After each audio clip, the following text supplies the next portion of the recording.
Hey, happy Friday, Lionheart family. It's Rick Alexander, your host for Lionheart Radio.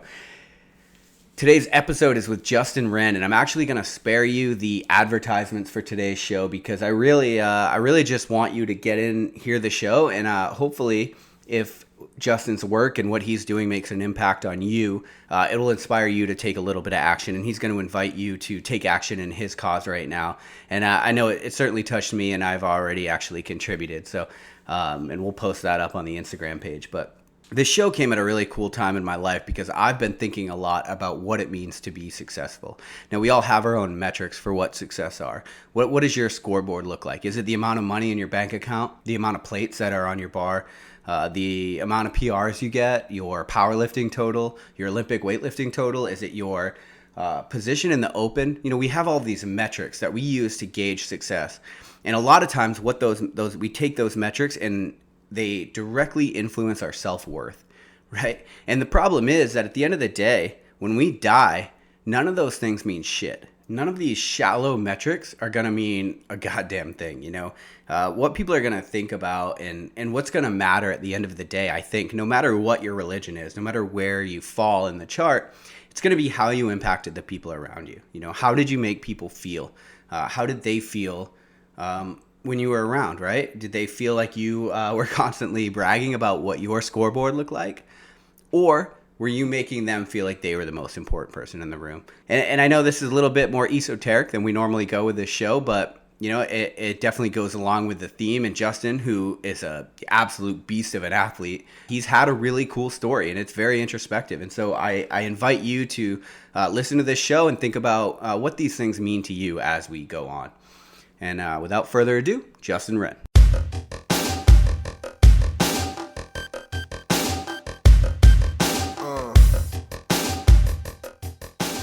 All right, well, welcome back to Lionheart Radio. I'm your host, Rick Alexander, founder of Lou Aviv in San Diego, California. And today I am joined by Justin Wren. Justin is an MMA fighter for Bellator. He's also been featured on The Ultimate Fighter. And more importantly, the reason that we had him on today is to talk about some of his humanitarian work in Africa. So, Justin, thanks for being on. Hey, man, thank you so much. I'm excited to be here. Yeah, absolutely. So you typically, we are an active lifestyle podcast, so I like to kind of get a background for the listeners on maybe what your fitness background is. So I know you've been on The Ultimate Fighter and kind of want to see like what got you into UFC in the first place or MMA, I mean. Yeah, well, I grew up with that being my childhood dream, actually. I discovered that dream at 13 years old.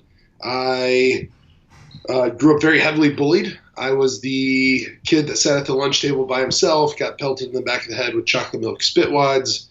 When I was 13 and found the UFC and found the VHS tapes, I just saw these guys that most likely didn't get bullied. They didn't deal with that. And they knew how to defend themselves.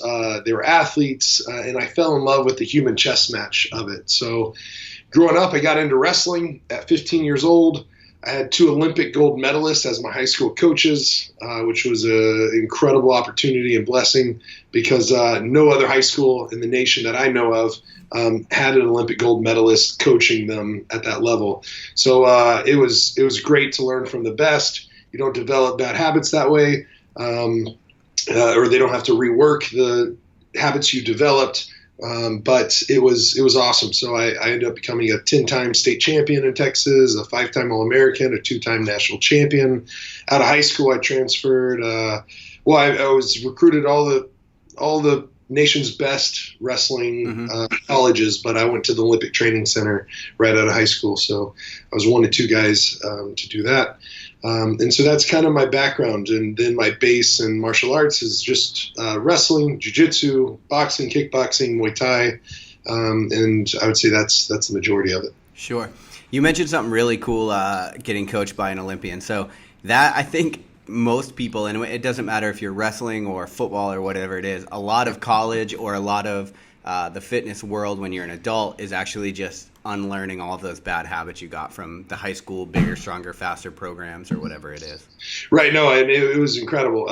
My 2 coaches were Kenny Monday and Kendall Cross, and I was in Texas, which isn't very known or isn't well known for wrestling, but Oklahoma is, and these are 2 Okies. both Oklahoma State Cowboys. I think both are 3-time NCAA champs, and many, many, many times state champions. So to be taken under their wing, to learn under their tutelage, it was an incredible opportunity. I still struggled. I only won one match in my first year and a half of wrestling, and it was just by 1 point. But they were drilling in me doing – I think a lot of people make mistakes trying to learn 1,000 different moves and to drill them 10 times each, and you think you know 1,000 moves. And their whole mindset was, hey, let's do 1 or 2 moves and drill those each 1,000 times, and you master it and you own it. You own those moves to where if you hit it, you're going to get it. And so they drilled that into me until, and then we start something called chain wrestling. And so you build off of those moves and you link these chains together in a sequence. And so they were able to do that with me. And I struggled. I had that, kind of not victim mindset, but I had been bullied so much that I went on the mat already beaten before I got out there. I was very timid. I was hesitant. I would telegraph my moves. I would show it before I did it, and so the guys knew how to counter it, or if they didn't counter it, they at least knew how to defend it. And so eventually, though, whenever I just started to believe in the coaching that I was getting and the moves, because I had drilled them over and over and over in the training room, they said, hey, go out there, no pressure, just hit it. Just go out there and do it. Don't second-guess yourself. Do it. And when I did that, I ended up going from winning 1 match in a year and a half to then, I think, 2 years later, I only lost 1 match, right? And so the year between there, I remember just, steamrolling a lot of opponents on the state level. Right. And then it was the national level that was tougher for me. And you were 13 when you first got on the mat, you said? I was 13 when I found MMA. I was 15 whenever I started wrestling. Okay. So I'm curious, like, maybe what your advice is. So I was actually talking to my girlfriend about this the other day. So I'm curious about what your opinion is on whether parents should get their kids into something like fighting in order to preventative maintenance, right, for something like bullying or what you went through. I know it's kind of an offhand question. No, I think it's great. And honestly, I wish I would have gotten into it sooner. I think it was the perfect timing for me, but the only better time would have been sooner, I guess. It wasn't.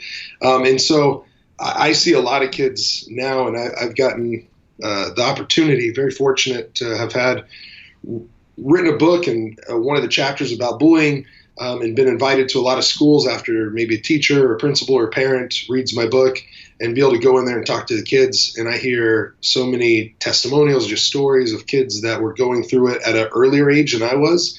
I was 13 years old and suicidal, clinically diagnosed with depression. And man, if I would have had martial arts as an outlet, I don't know. I'm at a gym right now. I've always been a part of fight teams, but now I'm a part of an academy, a mixed martial arts academy, with Rafael Lovato Jr., the best American or most accomplished American in Brazilian Jiu-Jitsu with the most world medals and world championships and things like that. And the way he teaches those kids and the rest of the staff teaches those kids, man, I wish I would have had that growing up. And I see the lives of these kids coming in and just the change in them, like the confidence that comes, not like an arrogant confidence, like a humble confidence, like they're just more confident in who they are. And I love that. Yeah, because there comes the actual physical aspect of, like, you can actually defend yourself. But then there's the whole empowerment aspect that plays so much deeper into the psyche, I think. I would say that's the biggest part. It's one thing to know you're strong and you can defend yourself and you have the techniques, but it's learning and growing and challenging yourself and getting out of your comfort zone and all the strengths that you build from martial arts, from challenging yourself. There's so many things that are applicable to life instead of just defending yourself or being in a fight. You grow so much as an individual. Right. Sure. So you have so much good stuff going on with your fighting career and with the way that you're giving back fighting. And so what I really wanted, because I know we are on a little bit of a time constraint for today's interview, I want to get into why the big humanitarian shift in something that's so far outside of the expertise of a fighter per se? Yeah. Man, it's a crazy long story. I'll try to sum it up in the best I can. But man, I found that childhood dream. The dream became a reality. At 19 years old, I was fighting professionally, youngest heavyweight in the country, 21.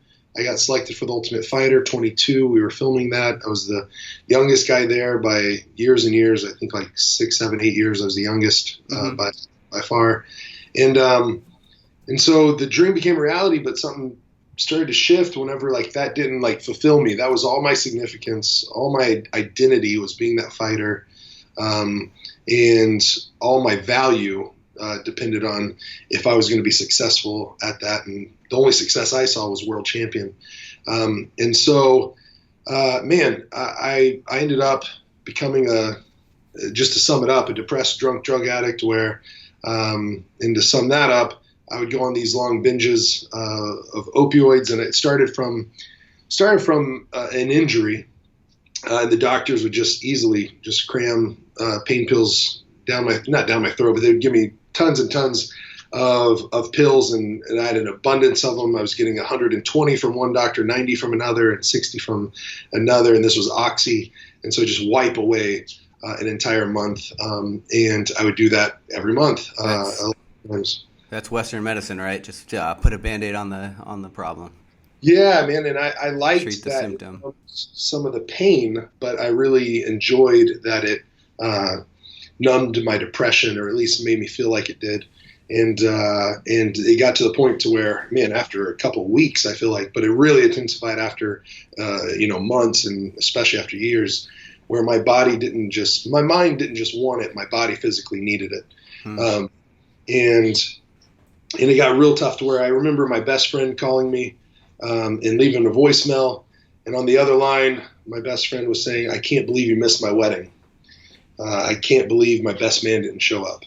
It was because I was off on an 8-week long drug binge with coke and all the Oxy and just tons of different stuff. Whatever was available, I would just piggyback it. And I just used once or twice. And you were still competing at this time? Yeah, I mean, I stacked up a record of, I think, 12-2 during the addictions. God damn. I was, I don't know, I could be a high performer whenever I needed to be. And I could cover up my addictions really well until I couldn't, and then it all fell apart, and I get kicked off my fight team. I was, training with Rashad Evans and Shane Carwin and Brendan Schaub and Nate Marquardt and Dwayne Bang Ludwig, and even GSP would come through there a lot. Just so many, Cowboy Cerrone, so many top name guys. And it was 34-1 whenever they took the team vote, and I got voted off the team. And that's all going to be part of a documentary that's coming out soon. Them even telling that story just the turnaround. And so it's, man, whenever I kind of had a life change, a hard look in the mirror, and for me personally, just found my own personal faith. Man, I say God loved the hell out of me. And I just wanted to love people from that point on, where I was always fighting against people and fighting against my own demons, but now I just wanted to fight for people. And I started off small. I love the Aristotle quote, I think it's him. It says, "No act of kindness, no matter how small, ever goes wasted." And so I just looked for opportunities to volunteer, and anywhere I could, I would volunteer. Start off at a children's hospital, then homeless shelter, and then just looked for different things I could do, a drug rehab center, a youth group for at-risk kids. And so it kind of just started off organically that way, just had on a swivel, looking how I can make a difference. And 11 months into sobriety and 11 months into sacrificing my fighting career, I left the sport. I thought it was just going to be for a year. It ended up being 5 years and 2 months where I took off. Didn't step into the gym at all. Had an active lifestyle of sorts, drilling water wells, but I ended up going to the Congo 11 months later and met who have become my second family, closer to me than a lot of my real family. I mean, I love my family, but just I have such a deep connection with the Mabuti Pygmies, in the rainforest of the Ituri rainforest in Congo. And it's just been wild, man. We have 20 full-time employees. They've drilled 65 water wells over the last 6 years. I've been about 2 years boots on the ground there, 1 year at one time. And we've just done land, water, and food initiatives. We have 3,000 acres of land back for the Mabuti Pygmies. First time they've ever owned land in their history of Congo. Mm-hmm. And so it's turned into so much. We're teaching them how to do it for themselves. And it's all about the word you used earlier, empowerment. And so how can we empower the people that need it the most? How can we give the power to the people, really? Yeah, sure. So, man, that's a lot to unpack. So, so if you can go back to after, so I'm curious, were you religious before all of this? No, not at all.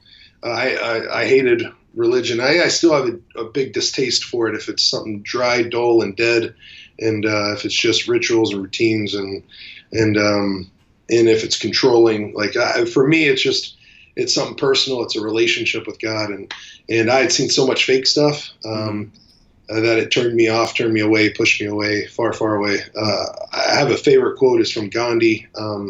I still like the quote a lot. It says, "I like your Christ, but I don't like your Christians. Your Christians are so unlike your Christ." And so I had experienced so much hurt from people of faith or people that called themselves that. And so I wanted nothing to do with it. And so for me, it's about loving God, loving people, and pushing back darkness, fighting the good fight, fighting for people, and me doing that well. And it's not about I don't know. It's not about all the rules and regulations. It's about loving people. Yeah, no, I hear that. I'm working on a thing right now where kind of a mini-sode for this show about like how do you measure success. So if you're a fighter, right, you probably measure success based on your record. If you are a CrossFitter, you measure success based on your time in a workout or whatever, right? And we have all of these very tangible measures of success. But I think one of the things that you found in your journey is when you're so focused on that measurement of success instead of the process, instead of the experience of being a human, you get there and then you realize how unfulfilling it really is because it's so short-lived. Yeah, bro. It was shattering to me because every time I racked up one of those wins, and man, I'm struggling, right? I am going through the hardest hardest opponent I've ever faced, which was addiction and depression. Mm-hmm. So those two beasts don't compare to any guy I've ever fought in a cage, right? Like those are just animals, and to try to overcome those. So I'm winning in the cage. And I get my hand raised, and I honestly, bro, would think this every single time. I challenged a friend of mine who was like, "No, I saw you celebrating one time," and I'm like, "Show me," because after any of my wins, until these last three, whenever I'm doing it not for myself but for others, and using the win bonuses to drill wells, and using the platform to share something truly important, because I think life's not about me. Mm-hmm. Life's about so much more than little me. And so, but when I would get my hand raised prior to this, before the 5-year layoff, I would think, is this it? In the cage, getting my hand raised, in my mind, I'm thinking, is this it? Is this all? Right. And then I would instantly think, what's next? And I would instantly have to start chasing something else, or, you win. And so fighting was dangerous. And why I stepped away was because in my addictions and that depression, other fighters might not deal with this as much, or not at all. But if I won or lost, it was a roller coaster ride where you lose, you want to numb yourself. You win, you want to celebrate. And so it was an easy excuse either way to go off and party. So I just fed into my addictions. And so that's why I stepped away. So let me ask you this. For people that are in a position where they are success-driven, right, which would be most of the people that listen to a podcast, especially like this, what advice do you have for them so that they don't end up in that path, I guess, of feeling unfulfilled? Man, that is a tough question, but I have something I sign my emails as, and I sign the books as, and it will sound cheesy, and that's okay. That what I sign my book saying sounds cheesy, but it has real meaning to me personally. Mm-hmm. And it says, live to love, love to live. And then I sign my name. But the reason I do that is for a specific reason. I put live to love first because I think my whole life I was chasing a life that I would love to live, and that basically live to love, love to live. And I had it backwards. I had love to live, and then I could live to love others. But really, I had to love my life first. I had to get this. I had to get that. I had to achieve. I had to earn. I had to have success. And then I could help others, or then I could do this or that. But really, I never had the time to ever get around to that, because it was all about me. It was all about me. It was all about the house or the car or the money or the fame or whatever. And I was driven by that. I was consumed absolutely wholeheartedly by that. Like, I have to do this and I have to do that. And if I don't, or if I fall short of basically the perfection that I was putting myself, the pedestal I was putting myself on was like, it was just unrealistic. And people have to know, like, part of success is a lot of failure. You're going to fail on the road to success. And it's just the people that don't give up, that don't quit. I love this quote that's in the academy that I train at, but it says a black belt is a white belt who never quit. Yeah. You know, it's just someone that just dug deep, that just kept going. And so I would say in my personal life, the reason I signed that live to love, love to live, is because if I just have my head on a swivel looking to love people and looking to love, I'm going to love the life that I live because of that. If I'm looking to love others and I'm giving and I'm encouraging and I'm doing for others, then just naturally I'm going to love the life that I get to live. Mm-hmm. I'm going to be grateful of it.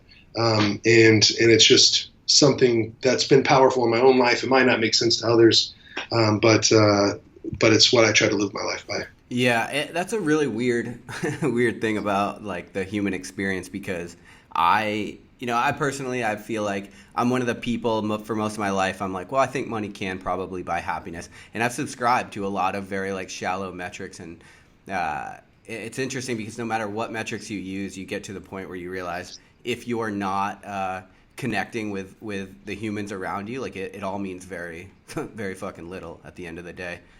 Yeah, absolutely. I think that's what life's about. People. Life's about connection. It's about others. If you have all the money in the world, but you don't have any friends to experience what that money can bring. I'm not against money. I'm just against living for yourself. And right. So how can we bring in others? I'm kind of an includer. I want to grab people and pull them along with me on this journey up the mountain. You know, like, hey, let's charge this mountain. I'm charging it, but come along with me and let's share in the spoils. Yeah, hell yeah. So, Fight for the Forgotten. That's your book you wrote in 2015. Where did that? What does that kind of entail? Is that more of the fight side or the humanitarian side? It's both. It's my life story. So it's got everything from growing up being bullied, to fighting, to wrestling, winning championships there, to the workouts and how hard it was, and some of my toughest fights, and then it gets into the transition from the drug addictions to missing my best friend's wedding, to my attempt to suicide, and then to going and living with the pygmies and sleeping in a twig and leaf hut and sleeping on the dirt and being rained on and waking up in the mud. My records pulling 5 roaches out of my beard in one night. But just being adopted in his family, just loving these people, like meeting people that were slaves for the first time. Never knew that still existed, but there's over 27 million slaves on planet Earth today, really? More than ever in history. Yeah. And then when it comes to water-related illness, half the hospital beds in the world right now are occupied because of water-related illness and disease and sickness. And I had a 1.5-year-old named Andy Bo that introduced me to the water crisis, and it's when he passed away when I was holding him. And so that just sorry about that. I don't know who that would be. No worries.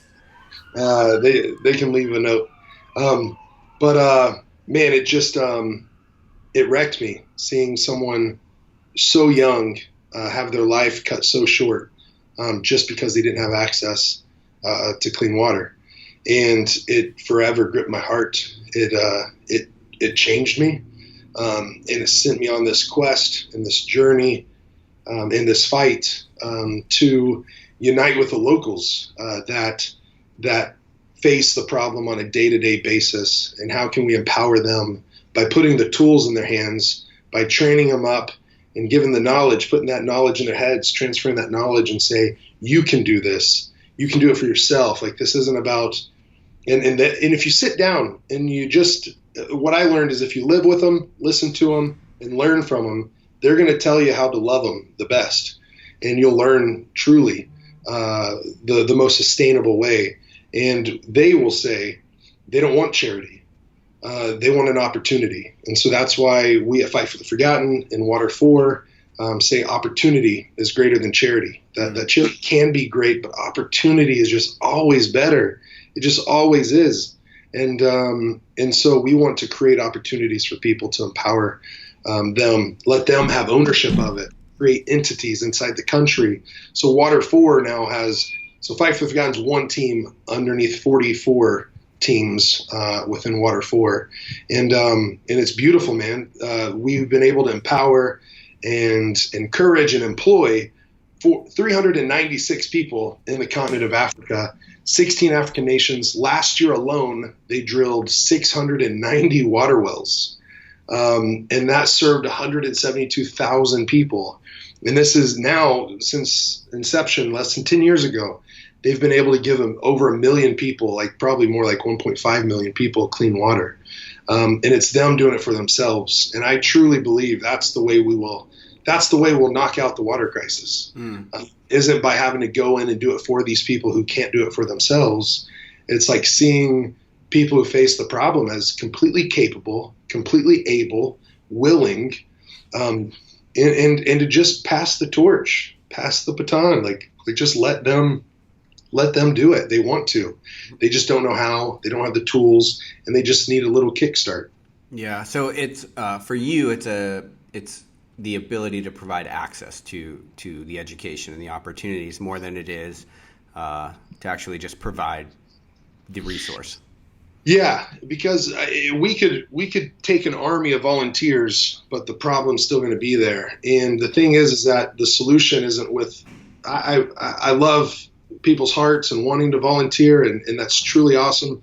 But when it comes to water well drilling, or when it comes to most development work, it's investing your time in people who will become professionals at it. Right. Because business, if it's their job to wake up every day and go drill wells for people who really need it, they're going to be passionate about it. They're the answer to their country's own problem. It's way more sustainable that way. They become, if I put in martial arts terms, as you train them, they go from white belts to blue belts to brown belts, or purple belts, brown, and then black.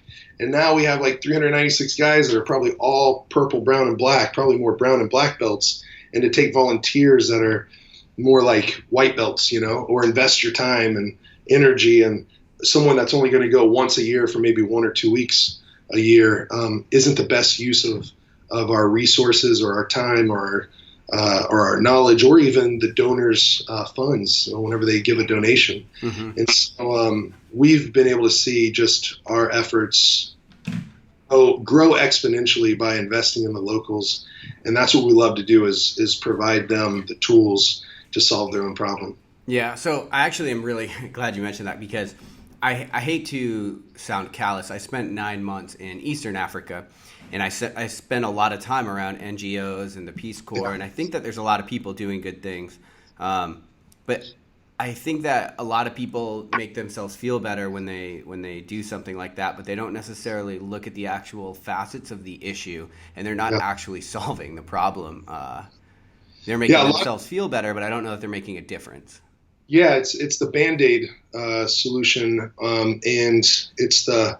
I agree, man. I've seen a lot, and I'm not going to name any by names, but you know exactly what I mean. Whenever most NGOs operate in the show up, and blow out technique, where they announce their arrival by having a parade. That's them coming into the village, having a parade, throwing a big party, getting a bunch of pictures, and then leaving, and not anything behind that's going to last. It might have worked for a day or a week or a month, but most water wells, okay, so I think if I get the statistic right, there's 690,000 water wells in Africa that have been funded by NGOs.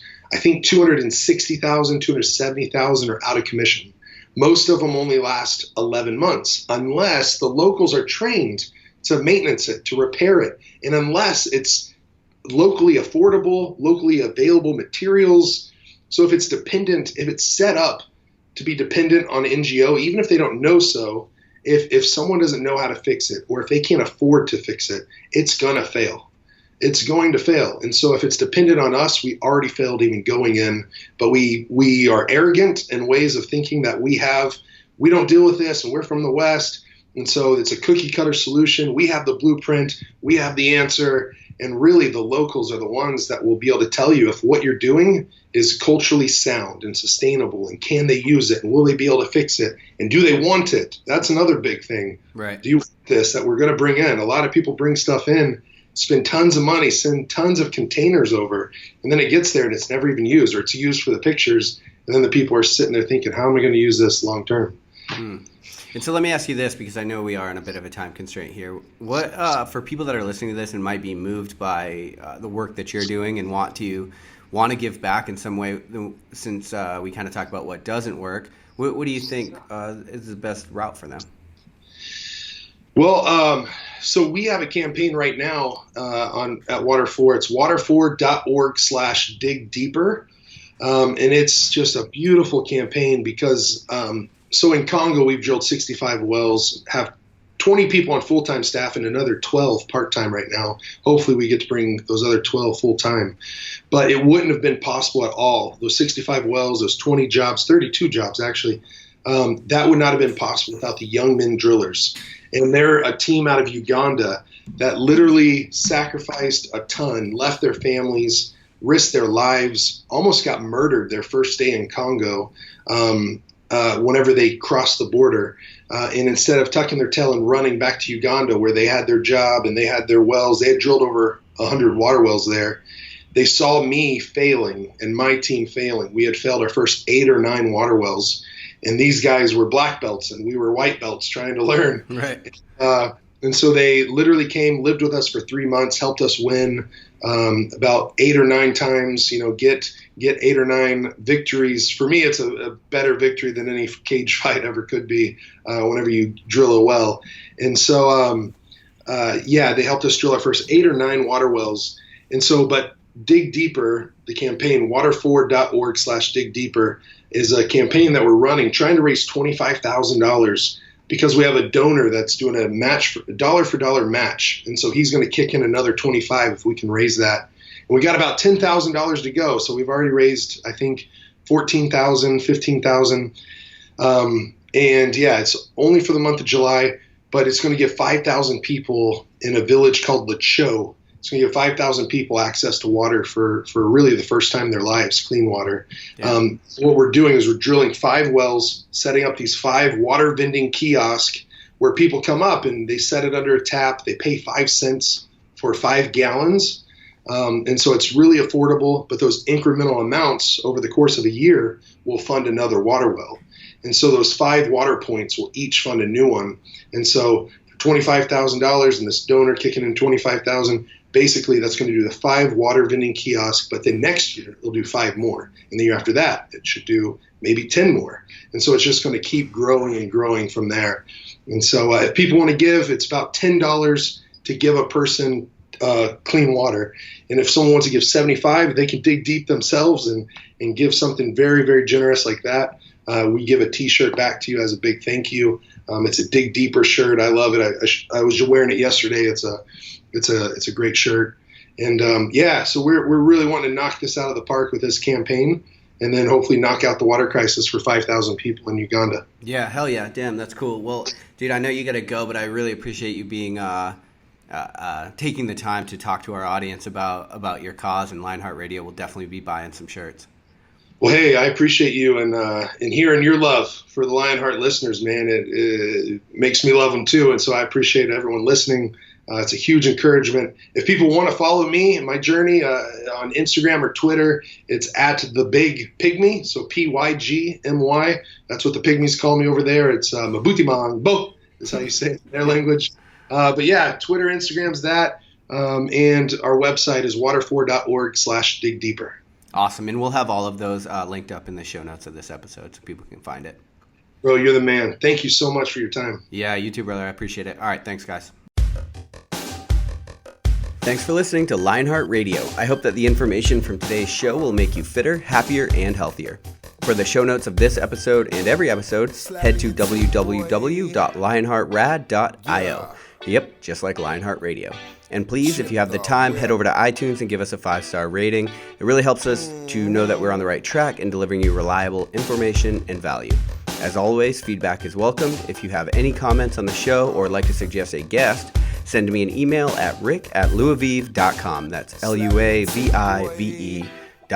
Thanks for your support, and we will see you next time. Bitch, I feel good. Don't I look stupendous? My shine is so endless, and shit you can do to end this. Even when I'm dead, niggas still gon' bump that chip shit. Coke white, Escalade on cinches for you dipshit. So you won't forget this. Midwest nigga be the coldest. Cleveland.